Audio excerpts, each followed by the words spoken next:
Swidz jokingly hitting him with the, yeah, Pavel's washed up. I don't think so. No, I don't think so either. I mean, you look at the record, I think the record tells a much different story for most of the players who are going to be here. But at the end of the day, when you're talking about a competition where the elite of the elite square off against each other, somebody has to have a poor record. Like, somebody's not going to get all the wins. That has to happen. Also, just calling the world champion washed up, that's the pinnacle of Hearthstone. It's really hard to redo what the best achievement in Hearthstone is. It's pretty hard. In fact, I would say very hard. Yeah, it's quite difficult. A little bit more difficult, I think, than what we're going to be seeing coming up. Pavel, we're taking a look at his deck list first. He's brought Cyclone Mage to this one, and just a pretty standard, straightforward list that we have. You know, I like his list, but I'm not sure if that's because, you know, it's Pavel's decisions. I think that this was a strong list that people have brought before. I think it's well tested. I think if executed well, this is strong. However, looking at his secondary deck, man, I just don't like this. You put in double Vexcro, what are you even doing? Like, obviously you're trying to beat aggro, but there has to be a better strategy than just jamming 2 Vexcros in your deck and saying, that's good enough. We've dubbed this strat the Pavel. We're in week number 1. He swapped out between both of his secondary, tertiary decks 5 total cards. In this tertiary, he has another just minor swap to it. I've seen this a number of times. I don't necessarily have a problem with it. I mean, if you don't need extra cards, you don't need extra cards. I really do, but I'll get into more of that later. We're looking at this Swidz deck. I see just Raiding Party Rogue. It doesn't have Raiding Party, it's just Tempo Rogue. This was like the mix of the two, where it wasn't quite Water Rogue, it wasn't quite... There's no Burgle package, it wasn't Raiding Party. He's got Spirit of the Shark, Heist Bear, and Togwaggle, so he's trying to make the game go long. It's a pretty good strategy versus Mage sometimes. Yeah, this was the version that I had preferred to Sea Giant myself, because I just don't feel like Sea Giant is a super good card in Rogue. I feel like my objective with Rogue oftentimes is to kill all their minions. That's fair. I mean, if you look at his secondary deck, he is including 2 Betrayal, Walk the Plank, and Sea Giant, so he is prepared for the Mage matchup in games 2 and 3. Yeah, that's where Sea Giant, to me, makes another mark. Aside from the Rogue Mirror, is also in Mage matchups, which he happens to be facing off against. It's a good choice. Edwin Van Cleef. We've been talking about this card a little bit. Edwin and Coin is a good combo. That is a combination of cards that work well together. Name a more dynamic duo. I can't. Iconic duo? I messed it up even. I'm the worst. It's okay, buddy. I mean, what's really funny is that we're coming into the same spot that we saw last game, which is, or actually the last 2 games. Coin just really matters for both Mage and Rogue. You want to be on the coin. It's coin meta. It's coin meta. I want to see a deck that's good both with and without coin. Patron Warrior. That doesn't exist right now. Yeah, thanks. Let me just get in my my time machine. Shaman. Even that, you want Coin Underbelly Angler. That's a strong play. That deck is good without coin, though. That is pretty weird. I feel like most times in Hearthstone, we've been in a spot where going first was better, and I think just very recently, we've seen going second to be the optimal play. You know, we had that last meta, or like before rotation, with Even Lock, where you could just go 3 mana 8/8 on turn 3. Yeah. That's just how everything worked out. But now, suddenly, like, all of the decks in the format kind of really want coin. Yeah, it is a very significant change. I mean, by all measure of data, I think that since we've had aggregate data, it has shown that being the aggressor and having attacker's initiative, almost regardless of the matchup, has been of paramount importance. I'm not exactly sure what shakes up now, and I think that with the use of data by a larger portion of the pool, you also start to, you know, have some regularity, but also some particular spots that are skewed. Like, for instance, Mage being, I think, far and away the hardest deck in Hearthstone to play right now. There are some sites where you can look at data for certain cards. I think that on the coin, Mountain Giant is about a 10% higher win rate than on the play. Like, stuff like that, like, you can't deny. Like, that's huge. Clear Mountain Giant deck equals want coin. Combo deck equals want coin. I mean, it's really just a double whammy with Mountain Giant, because coin counts as a card, and then you just draw another card as you're going second. So. Either way, we find ourselves with Swidz coining out Spirit of the Shark with no pressure on Pavel's side. What do you think his follow-up is? Do you think he's going like backstab Edwin just for a 6/6? I guess he's actually, no, he's probably going for Evil Kip. It always depends on what Pavel does here, right? Because Pavel's not going to be able to check Spirit of the Shark very securely with just the deck list anyway. We're looking at Ray of Frost only. I mean, there is a copy of Frostbolt. One Frostbolt should be pretty good. It just has to be Evil Kipper, right? I don't know. Maybe you waggle pick. The problem with Waggle Pick is that we don't really need to do it this turn. I would assume that Evil Cable Rat gives us enough good stuff and just plays for more tempo. And I think that's really what Swidz wants to do here. I wonder. So I want to get the 2/4 away, so that way my Spirit of the Shark lives. I want to use my Spirit of the Shark before it has a chance to get Frostbolted or Ray of Frosted. So that tells me Evil Cable Rat, but so I think Swidz is weighing up all the possibilities right now, because if you look at Pavel's turn, Mountain Giant is clearly, you know, on the horizon a very large percentage of the time. Likes to go for the Evil Cable Rat. Kobold Lackey, that's the good one. Do you kill this 2/4 right now with that, though? Like, I kind of want to use the Rush, trade in the Cable Rat. I want to use the Kobold Lackey here, I would say. I think that it lines up more cleanly. We still maintain a 1/1 board, and we can just make a large thing later and then use Rush to kill like a Sea Giant or a Mountain Giant. There you go. I wouldn't even be surprised. Oh, actually, you just use it on the O3, right? Yeah, this is good. Pack. You deal damage to your opponent, you put stuff in play. Switz is absolutely right here. Something I always forget to do with this deck is keep chipping away. Yep, just got to keep doing it. I mean, like, in that spot, you could argue for keeping Goblin Lackey just in case they play a Sea Giant, but if you just kill them so they can't play Sea Giant. Yeah, they also don't have the mana to play a Sea Giant. Oh, sorry, Mountain Giant. my apologies. What are we looking at from Pavel? He's got a lot of possibilities. I think that this might not be the turn to go in. He might want to set up like Mountain Giant Conjurer's Calling for next turn. So I'm looking at 2 Saps in Swidz deck, and I'm looking at Spirit of the Shark in play. So for Pavel, I feel like the answer is I need to do something to make major board impact with lower risk potential. Banana Buffoon kind of sets that up. We're pretty much just taking an off turn here, and then next turn is when we go in with our powerful tempo swing. Banana Buffoon. Does this end up putting him in a spot where he might overdraw? I think it does. This will put 10 cards in hand.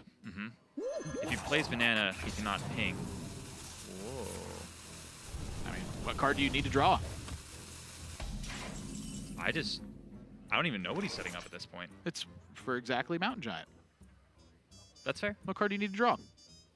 You really don't need any card to draw right now, right? He's setting up the Spirit of the Shark to die to a Ray of Frost. Sure. Which we're not casting next turn. Just remember that. We're going Mountain Giant, Conjurer's Calling almost always, which means that... When you fill up your hand, you definitely are. It also could just be one of those Pavel plays where, like, I often find that Pavel just makes, like, little tiny mistakes like this. And in the grand scheme of things, you're like, honestly, it doesn't really matter that much. Like, that's a very common Pavel situation. I want to point out something that I kind of disagree with here. Switz decided to make a 6/6. I really like just sapping the Banana Buffoon. We have another sap in our hand and just backsapping one of our own minions. We get a 10/10 that way instead of a 6/6. The bigger equals better. Bigger definitely equals better. Just like you. I only recommend that play because we have 2 saps in our hand. If we didn't have the second sap, then it's clearly right to just save the sap. Pavel and discovering mage spells, name a more iconic hero. This isn't like a Paveling book. This is a Paveling trilogy. Yeah, this is a Paveling library. Yeah. Take a browse at what you want. You know, the book's not always going to be available. Sometimes it's rented out. Just let me browse. All right, he's probably going for the Mana Cyclone. He's playing both bananas now. Frost Nova, Mana Cyclone, obviously. Just slams Khadgar. I'm like, ah! Okay, so really quickly, if we're at 9 cards here? Yes, okay, so if he gets an Elemental Invocation, that is probably the most crucial draw that he can deck, or in his deck. He can go Elemental Invocation Mountain Giant. It's going to cost 2 mana. We go Khadgar, we have Conjurer's Calling. Don't you have that anyway if the Sorcerer's Apprentice lives? That's true. If it dies, we're looking at Elemental Invocation being the best card in the deck. I believe you're right. Yep. Yeah, because the Mountain Giant would cost 2 at that point, and the Conjurer's Calling would cost 3. Yep. That's a great collection of spells that he got, though. My goodness. I mean, Swidz is still just... Okay, so the problem with Swidz's play right now is that if he goes SI7, SI7, he can get blown up by something like Flame Strike, which is in Pavel's hand right now. This kind of ties back to my point of making a 6/6 over making a 10/10, I just think was not the way to go this game. We could go Waggle Pick instead. But man, the entire board is getting cleared next turn. I mean, you can't play around Flame Strike, can you? Yes, you can. I just told you about a play that... But what does that not play around? It does not play around... Blizzard? Sea Giant? That's not true. With Blizzard, remember, you still have this minion that they have to deal with. It's something like Polymorph that punishes you, but it still kills the 6/6 anyways. Sapping the Cyclone. He has to play around Flame Strike. He ended up in a spot where he ended up sapping a 2/2, which is what he would have done in the first place, but he just loses 4 extra health and attack on his Edwin. And he gives him back another Mana Cyclone. That is a good card to have. It's funny to point out here. Oh my, Pavel's in trouble. Yeah, yeah. He is in real trouble. Do you even just pick up this Edwin and make it like an 8/8? Uh, Probably, right? yeah? I'm looking at like hit face with the Edwin, punch face, prep for nothing. Well, you prep to get 2 more damage. 4 more damage. Oh yeah, 2 more damage because the first SI7. Yeah, you arcane shot him in the face with this SI7 agent. Yep. That sounds good to me. Then you get the Myers the next turn with the sap. Pavel's been trying to kill this Edwin over 2 turns. We're just going to deny that by giving it 6 more health. Pavel is in major trouble. Remember, he still has Mountain Giant, Khadgar's, Conjurer's Calling. We're looking at getting at least 2 7/8s off that. Is how we win this game. I think he's still alive if he gets only 2. 4 First spell, second spell, or is second the best. card rather. This is just close, man. I don't think Pavel gets out of this. I'm looking. I mean, You know, I actually really like this play from Swidz. He's thinking about going Myers instead of SI7.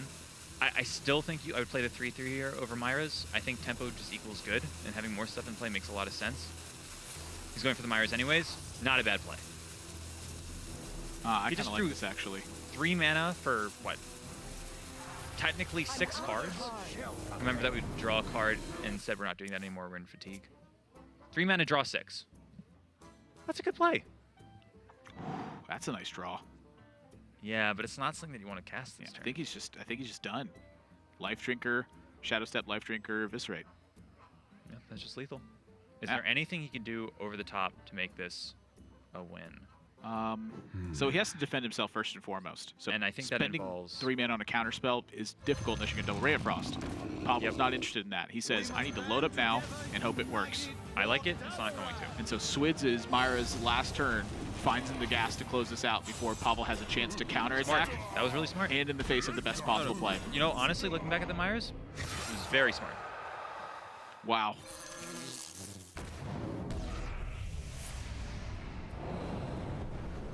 Swidz taking game number 1 here. Yeah, and obviously spots it, yeah. this is the fashion that the Rogue tries to operate against with Mage. You push them very aggressively early on, and then you follow up with just damage from hand. That's why I like Mages with, Rogues with Eviscerate. That's why Myers also is just so good in this list. It does everything you want. You play all your cards, and then Myers afterwards. You have no cards in hand, go to 10. Why not? And honestly, I'm looking at Pavel's side decks right now, and I don't think any of these get the job done. I mean, Vexcrow, to me, seems like a pretty decent card in the matchup, but Frost Nova has felt so good versus Rogue almost every time that I've seen it. I don't even know if that's better. Vexcrow over Frost Nova, I'm not even sure if that's better. I think Frost Nova is one of the ways that you actually win as Mage. Rogue tries to set up a board to kill you. You go Giant, Frost Nova. Next turn, you have Conjurer's Calling. They can't do anything about it. With Vexcrow, yes, you can load up with a bunch of spells, but you're kind of already doing that with your Mana Cyclone. So there's like just a lot of overlap. Your cards are kind of, stepping on each other's toes here a little bit. And that's kind of what I'm curious about with Pavel's Tertiary is he substitutes out a Frost Nova and an Archmage Antonidas to put the 2 Vexcrows in. I feel like if this was substituting almost anything other than a Frost Nova, I would really enjoy this side plan. I agree. You're looking at stuff like, maybe even Mountain Giant, honestly. I know that sounds crazy to sideboard out Mountain Giant, but I just think versus Rogue, there's going to be a lot of spots where it just doesn't get the job done. My thinking would be that he wasn't anticipating Sap Sure. and raiding party rogues, and was thinking more specifically about water rogues in general. And I feel like that's why maybe he feels comfortable siding on a Frost Nova. Sure. Like they don't really put the pedal to the metal. I mean, looking at these sideboard cards, here's a funny thing to think about. If Pavel sides out his Giants, Swidz's secondary deck of Betrayal, Walk the Plank gets a lot worse. Wow. Maybe you're just supposed to take out the stuff that they want to target. That's kind of interesting. I mean, we see Swidz, he's taken out a Fan of Knives, 2 Waggle Picks gone, a Leroy Jenkins gone, and a Ziliak's gone. He's adding in 2 Betrayals for Conjurer's Calling turns, a Walk the Plank, for when your opponent just puts big Giants in play, and a Sea Giant to answer back when your board gets Why not? frozen or Mirror Entity. Yep. Makes a lot of sense to me. Mirror Imaged, excuse me, not Mirror Entity. Yeah, I mean, I think Sea Giant is a fantastic performer against Mage specifically, just because the board gets full of minions so often. Yep. I mean, that's just kind of the strategy, right? They have exactly like you're saying, mirror images, Khadgar, all this stuff just lets you play cheap Sea Giants.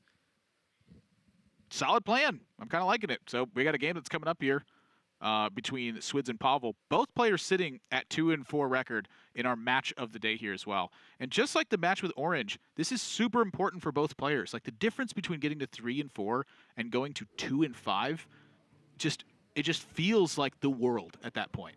The difference I would say is Orange was playing versus Psycho. Psycho was 6-0, so he's fine taking a loss. Here, neither of these players can take a loss. Going to 2-5, like you said, is just miserable. And Pavel, not on coin, and not necessarily a good hand. You know what? I actually think Pavel's hand is pretty good for the situation. I think Mana Cyclone and Ray of Frost are good. What I will say is he doesn't have coin. That's important. Switz has prep, this, Edwin Van Cleef, Spirit of the Shark. That's a combination. Edwin on coin equals good. Okay, let me rephrase that. Edwin on coin equals great. Quote me on that. I don't know. That's a pretty hot take there, Gallon. Yeah, a lot of people are going to disagree with me. Someone just goes on Twitter. I'm going to hold you to that. Gallon said Edwin is good. Especially on coin. I disagree because in this one specific match.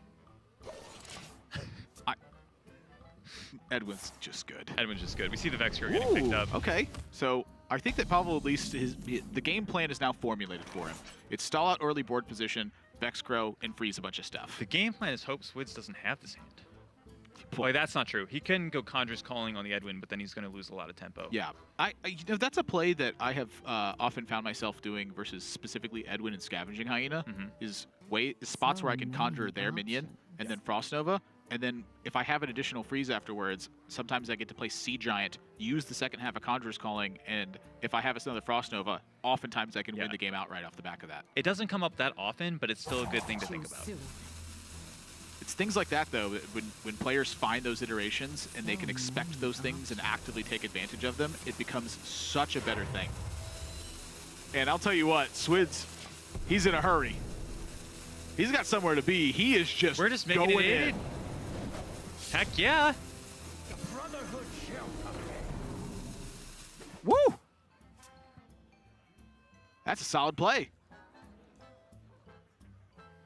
The one thing I would say about it is that Evil Miscreant is now no longer activated. He has no way to combo it. So what he's going to have to do is go Evil Cable Rat into Lackey Miscreant. Well, I imagine he wants to play the Miscreant with the Spirit of the Shark. Sure. So my thought is, you want to play the Evil Cable Rat, you're going to hang on to the Lackey, and then you're going to play Spirit of the Shark, and turn 5 you go for the Miscreant. He just drew Myra's Unstable Element. However, when you get a spell discovery option... How does Switz lose this game? I'm actively trying to find a way for Pavel to win. I really don't see it. We're going to look at like Ray of Frost, Mana Cyclone, and that's your turn. We're looking at Vexcro as being a 4-mana 3/3.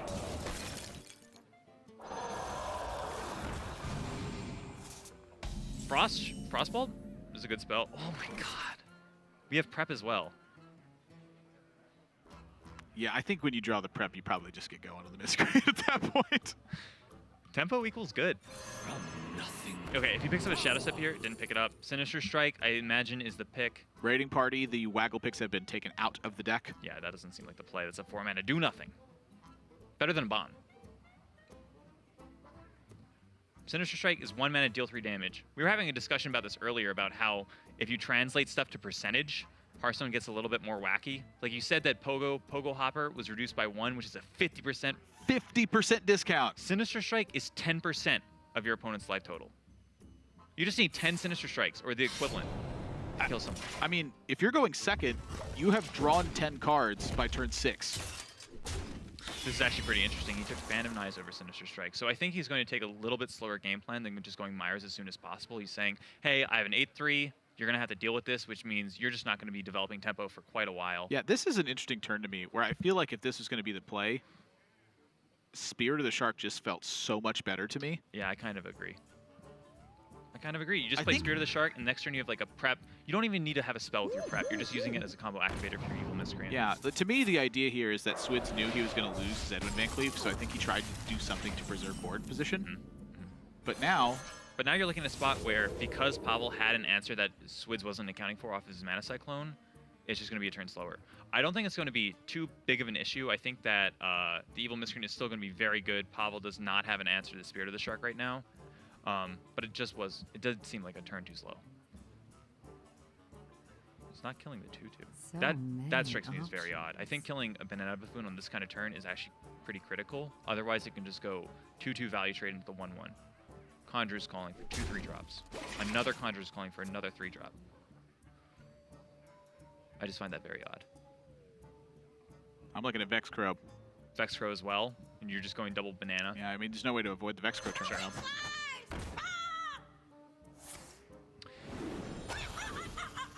Ooh. To be fair, if we had killed the Banana Buffoon, we would not be taking 3 here. We would just taking 2 last turn. Ooh, 2-1 is not that great. Lightwell's... That's pretty good, though. Wait a second.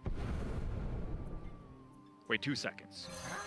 All right, now we go. Evil Miscreant with Spirit of the Shark. We get Ethereal Lackey. We have played a prep. We get 4 spells or 2 plus Goblin Lackless Kobold. Yeah, but this entire board is getting cleared off. Fan of Knives. There you go. This is Fan of definitely the Knives. better one. Yep, absolutely. You're totally right. Yeah, Swidz he's looking pretty all right in this spot.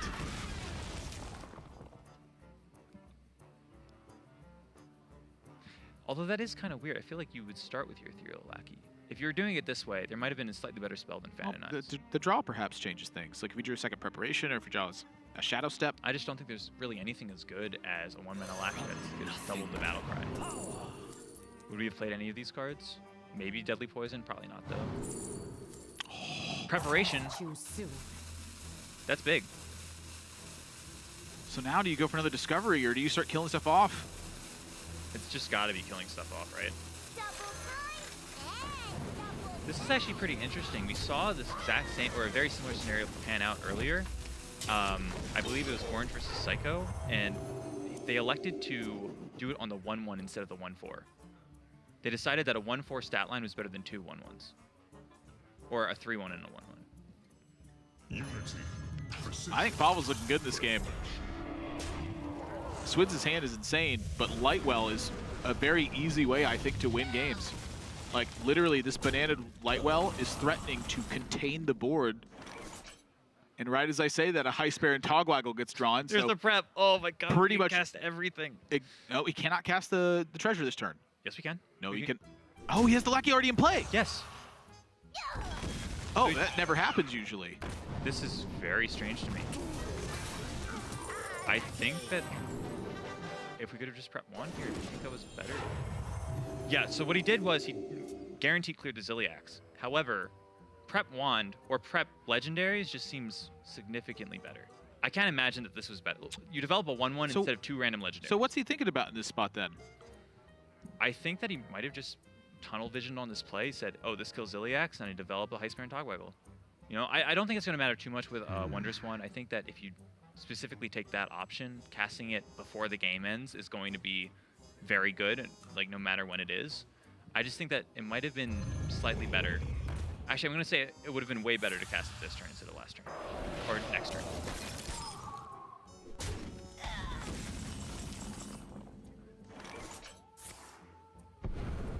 Prep 1, that makes sense. Again, I think that was a really crucial play that we could have done last turn. Shadow Step. Sap. This whole hand is insane. So he just has to figure out a way to win. So right now, Pavel is at 30 life, and he's going to keep going back to 30 if this Lightwell isn't built with. I feel like second Shark is probably your way to win. Like, you can get another Wand here. You get to Shadow Step back to High Spare and Togwaggle.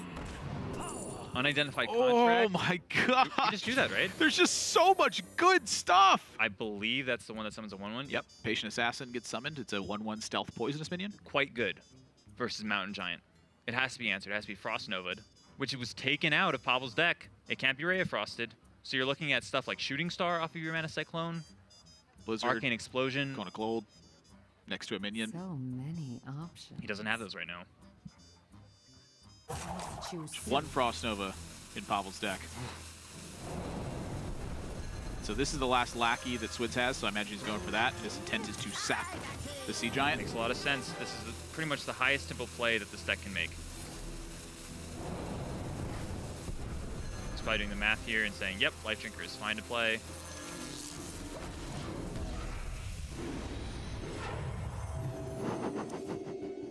Actually, that is pretty interesting. It gives him Sea Giant Conjurer's Calling as an out. Oh, I guess he drew Mountain Giant. I'm just laughing at the light well still here, just containing board. How much has it healed so far? I haven't been keeping count. That's it's healed itself for 1. It's healed Pavel for 3. Not bad. Interesting. I agree, Medivh. All right, is there anything interesting you do with Ray of Frost, Elemental Invocation, Well, so Mana Cyclone? what's the objective this turn? Like, I feel like Pavel needs to start getting the board checked while developing on his own, and that's very difficult to do from this position. So what I'm looking at is if he wants to just play Mana Cyclone this turn. Obviously, he wants to go Mountain Giant plus Conjurer's Calling or Sea Giant plus Conjurer's Calling. I'm thinking Spellbinder's looking good here. Is there any iteration where he can fit in like a Mana Cyclone as well? I don't think so. Or like if he does, he just uses a lot of the resources in his hand. Yeah. Interesting. Well, he's got to get moving. Let's go Mountain Giant, Conjurer's Calling. This is like the most obvious play. Looks quite good. Oh boy. Oh, plays around Betrayal. Sure. I mean, he's at 30 still. Sure. The Lightwell has, still been a threat. Switz hasn't been applying a ton of pressure. I think this is a good turn to just build tension. I think that you're right, but I also think that that's a losing game plan. I think that if you're saying, oh, my opponent has Betrayal, you probably lost the game anyways. What that means is that your Conjurer's Calling, which is normally the best card in your deck, is doing literally nothing. Still got Sea Giant. He still has Sea Giant. Oh boy. Swidz is running away with this game very quickly. What I mean is, you're still going to have the Conjurer's Calling your Sea Giant, and they're still going to have the Betrayal. So I think the iteration that you win is when they just don't have the Betrayal. Obviously, we see Swidz has it, right? He runs 2 copies of it. It's quite unlikely that Pavel can beat it. It's quite likely it's in Swid's hand. I still don't think he play around it. To me, this says that Pavel is clearly looking at Mana Cyclone being the carry this game. Yeah. That it's not going to be Conjurer's Calling on a big giant. That it's going to be taking over the position by exhausting Swid's resources. Sure. Somehow not dying in the meantime. I think that's what he's figuring going it out for. afterwards. Yep. Like, that's what the Mountain Giant tells me. I actually don't disagree with how Pavel navigated this because I still think this turn's quite strong. Sure. I mean, he picked up Sorcerer's Apprentice. That was probably the best card in his deck for this spot. It's got maybe 4. Magic Trick. Oh my goodness. This is just not that good. So we can Shooting Star with our Sea Giant, which means we kill the Patient Assassin. If he doesn't have a single way of dealing with the Sea Giant, it might stick around. Only problem is there's going to be a 5/5 in play. So you you Sea Giant, you Shooting Star. It was just frozen, so the 5/5 can attack. My bad.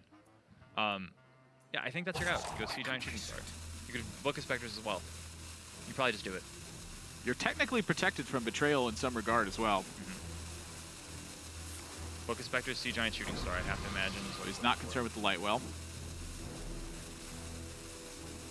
Mountain Giant instead of Sea Giant. Mountain Giant, I think, is the harder to play. Still mirror images left in the deck for Pavel. And with Khadgar drawn, I think you have an option to get past it. Also, I think that right now the Sea Giant targets for Conjurer's Calling are superior. Another Shadow Step for Swidz, who's very deep into the deck. I mean, Switz is just looking at running away with this game immediately, almost. He's going Novice Engineer, just trying to draw. He already pretty much has everything he wants. Sea Giant, sick pickup. So now, Swidz has a really tough turn to navigate. The secret down for Pavel is Spellbender. So Shadow Step, Walk the Plank, Betrayal, whatever it's going to be, targets the Spellbender first instead. So he just has to play a spell that targets something to play around Spellbender, is what you're saying. Which means if he Shadow Steps, it's going to hit a Spellbender. If he Betrayals first, it's going to hit a Spellbender. As long as he doesn't start with Walk the Plank, he's good to go. That's going to add a Spellbender to his hand. I find this very funny.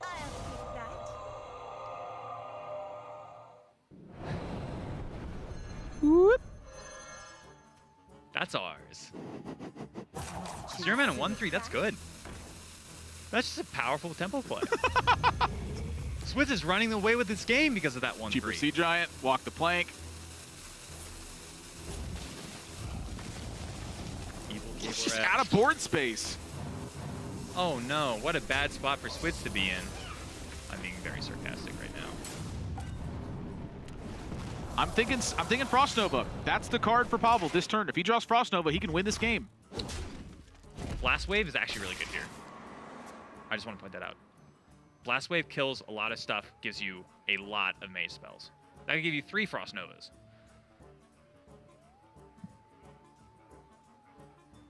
I don't know what to do. So there's a play that involves going Khadgar, Sea Giant, Conjurer's Calling. Mulch Muncher recently got buffed to 9 mana, which is important for this kind of turn. Means that you cannot get Mulch Muncher. I find that really funny because it's almost like a stealth nerf to Conjurer's Calling, especially Cyclone Mage. Because one of the easiest ways to just get back board presence with Sea Giant was Conjurer's Calling it into a Mulch Muncher and just kill like 2 things. Conjurer's Calling it again, a free 8 damage. This is what he's going for. 2 betrayals. Swidz gonna count lethal. That doesn't do anything. That doesn't do anything. I don't think any of the 10 drops do anything right now. What can they do? Nothing. Switch is just gonna win this game. 13, 14, 15, 16, 17. Way over lethal. 18, 19, 20. He's got to have board space, and now he's got it. Yep. Swidz Takes it 2-0 over Pavel. match of the day, making it look easy. Good matchup for him. And a million Wonder Swans will do that. I wonder. Pavel just got pressured out the whole time. Making it look easy, swapping a Rogue. Why were you playing Rogue the first 4 times? Man, I just really like this. I like seeing Switz do well. He's a good guy. I've had the chance to talk with him pretty frequently at tour stops last year, and he's just got a great mind for Hearthstone, I would say. And kind of looking at this, according to my current correlation that I'm tracking, which is if it happens in Grandmasters, it thus happens all the time if it's a pattern. Yep. Swidz is 3-0 with Rogue, and he's 0-4 with Warrior.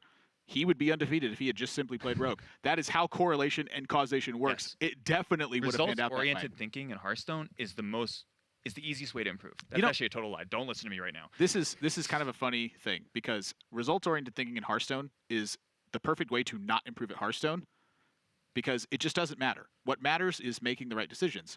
Results-oriented things that happen in real life are often like one of the only things that matters. You're like, the good thing happened to me. Good. Yeah. Winning the lottery, that's results-oriented. Still very cool. I mean, even saying that, I think sometimes it is good to look at results because if the same thing keeps happening over and over and over again, you can say, hey, maybe there is something behind this. Yeah. You need to have the right results and the right amount of them to have it there. Swidz is ready for an interview. Swidz, can you hear us?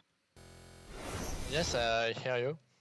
Congratulations on your win. You pick up your 3rd match win now with Rogue, and it seems like you're doing extremely well with it.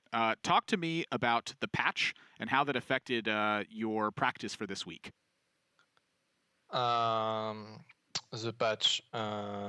So Rogue didn't the same Rogue than before the match. The patch, sorry. So for me, Rogue is still the best class and didn't change my practice this week. Did you consider Pogo Hopper Rogue at all? A couple of players have brought that to European Grandmasters. Yeah, I tested a bit, but I don't think the meta is too fast, I think, and the deck is a bit too slow against the meta. Are you attending the Masters Tour event coming up in Vegas? Sorry? Are you attending the Masters Tour event in Las Vegas? Yes. Yes. How is practice going with that one? I imagine it's very different from Grandmasters. Yes, it's not the same preparation in Vegas because we play 12 round, and in the GM we play only two players, so we can more grid the deck in GM. In Vegas we need to have a good deck overall because we play more match. Well, that seems that to me has been one of your biggest strengths is in larger fields and in open tournaments like that when it comes to large competitions. So I'm looking forward to seeing what you can bring to Las Vegas next week. Congratulations on your match win here. Yeah. It's a big turnaround from the start that you've had. And if you have any final words, you're free to say them here. Oh no, thanks. Thank you very much. Switz is just a nice guy. I'm really looking forward specifically to the Masters Tour event with Swidz, because that's where he's been most dominant, is in that tournament style, where you look at tour stops and you look at the playoffs that we had for in the previous HCT systems, and over again, he would bring his own style of deck in control, and he would dominate fields with it. And I think here in Grandmasters, because you submit week to week, that becomes a weakness of his instead of a linchpin of his play. And so him swapping over to Rogue, I think, is great here, but I honestly don't expect to see that in Las Vegas from him. I don't either. I mean, one of the reasons that Switz is in Grandmasters is because of how well he did last year in big fields. I totally agree with you. You know, he got in on points. He went to a lot of tour stops, did quite well at most of them. I think he got, if I remember correctly, he got top 4 at Orange County, which was the most recent one. Overall, stellar player, great at figuring out an overall metagame for a huge field. Yeah, really looking forward to see what he can bring with it. As we can take a look at the standings now and see how things are shaping up for Swidz. He started out 0-4 in Grandmasters and has quickly turned that around, where he's up to 3 match wins and starting to put himself in contention with it, that top 3 spot. That's how you get to the playoffs, is after 14 matches in Grandmasters, you sit in the top 3 in your division. Yeah, I think that if he keeps it up, he's in a really good spot to be top 3. That's what you want. Remember, top 3 makes it to playoffs, that makes it to Worlds. That's what you want out of this. Top 3 good. Bottom top 5 3. bad.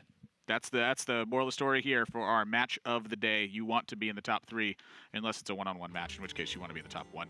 So that's our 3rd match in the books, which means that we got 2 more coming up for Hearthstone Grandmasters here in the European region. RDU taking on Yarla in our 4th match of the day. We got to go to a break, but when we come back, we're getting to that one, which means one more after that as well.